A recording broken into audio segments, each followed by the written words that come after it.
A história da fundação de Israel está profundamente entrelaçada com a conexão histórica do povo judeu com a própria terra. Por milênios, esta terra, conhecida como Canaã nos tempos antigos e mais tarde como Palestina, teve profundo significado religioso e cultural para os judeus em todo o mundo. Foi aqui, de acordo com a tradição judaica, que o patriarca Abraão fez uma aliança com Deus, prometendo esta terra como herança para seus descendentes.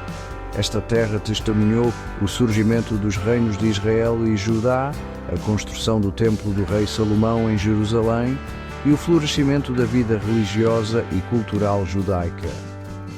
Apesar de períodos de exílio e conquista, a conexão judaica com a terra persistiu, nutrida por textos religiosos, orações e a esperança duradoura de retorno.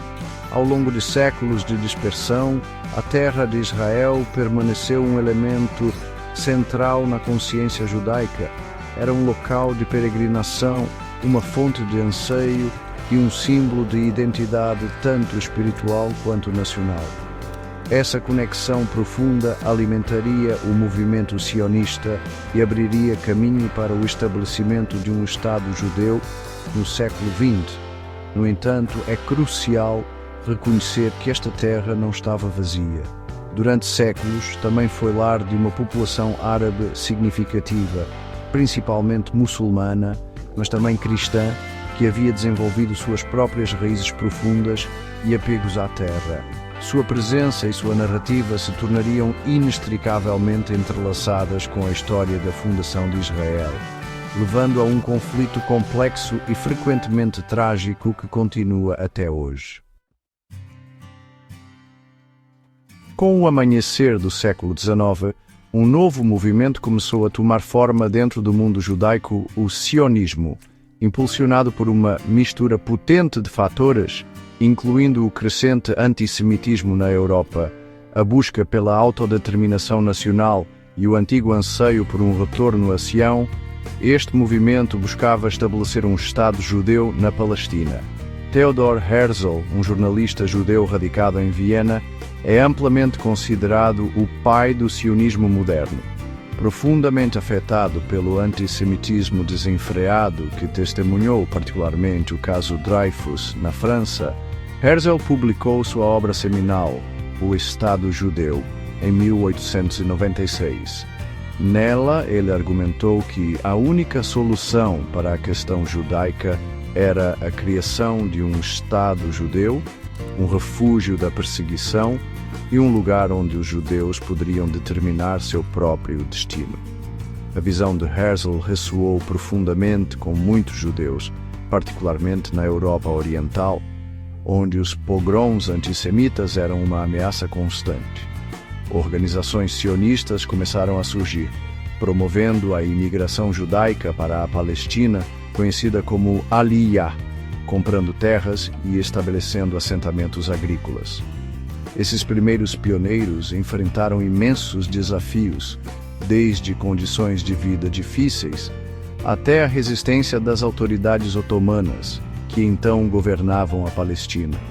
No entanto, o movimento sionista ganhou impulso, alimentado por um crescente senso de urgência e pela crença de que um Estado judeu não era meramente um sonho, mas uma necessidade histórica. Esse movimento crescente, no entanto, não existia no vácuo.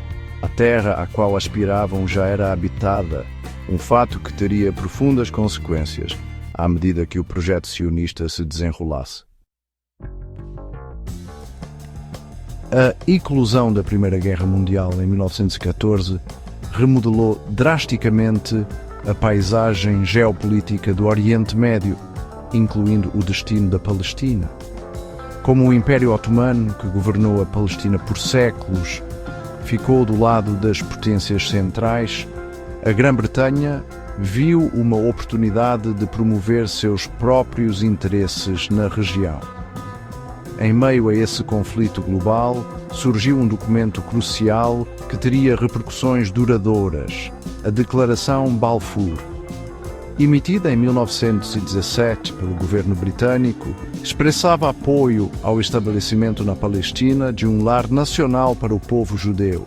Esta declaração, embora aparentemente direta, continha ambiguidades inerentes. Não especificava que forma esse lar nacional deveria tomar, nem abordava os direitos e aspirações da população árabe existente na Palestina, que constituía a grande maioria. No entanto, a Declaração Balfour foi saudada pelo movimento sionista como uma grande vitória, conferindo legitimidade internacional às suas aspirações por um Estado judeu. No entanto, a declaração também plantou as sementes de futuros conflitos. Gerou expectativas entre judeus e árabes, alimentando tensões que aumentariam nas décadas seguintes. Os britânicos, presos entre suas promessas de guerra e as realidades no terreno na Palestina, se viram diante de uma situação cada vez mais intratável. Após a derrota do Império Otomano na Primeira Guerra Mundial, a Grã-Bretanha recebeu um mandato sobre a Palestina pela Liga das Nações em 1922. Encarregada de administrar o território e prepará-lo para a eventual independência, a Grã-Bretanha enfrentou o desafio assustador de equilibrar as aspirações judaicas e árabes concorrentes. O período do mandato britânico testemunhou um influxo significativo de imigrantes judeus para a Palestina, impulsionados por aspirações sionistas e fugindo da perseguição na Europa. Esse influxo, no entanto, aumentou as tensões com a população árabe, que temia ser deslocada de suas terras e perder seus direitos políticos e econômicos. A oposição árabe à imigração judaica cresceu, levando a períodos de agitação e violência.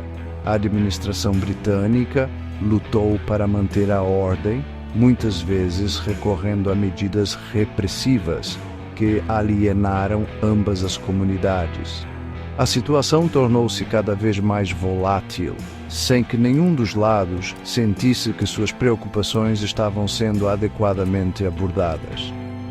À medida que o espectro da Segunda Guerra Mundial se aproximava, a situação na Palestina permaneceu altamente instável. Os britânicos, enfrentando crescentes pressões de ambos os lados e envolvidos em um conflito global, se viram cada vez mais incapazes de administrar a situação. O palco estava montado para uma escalada dramática na luta pelo controle da Palestina.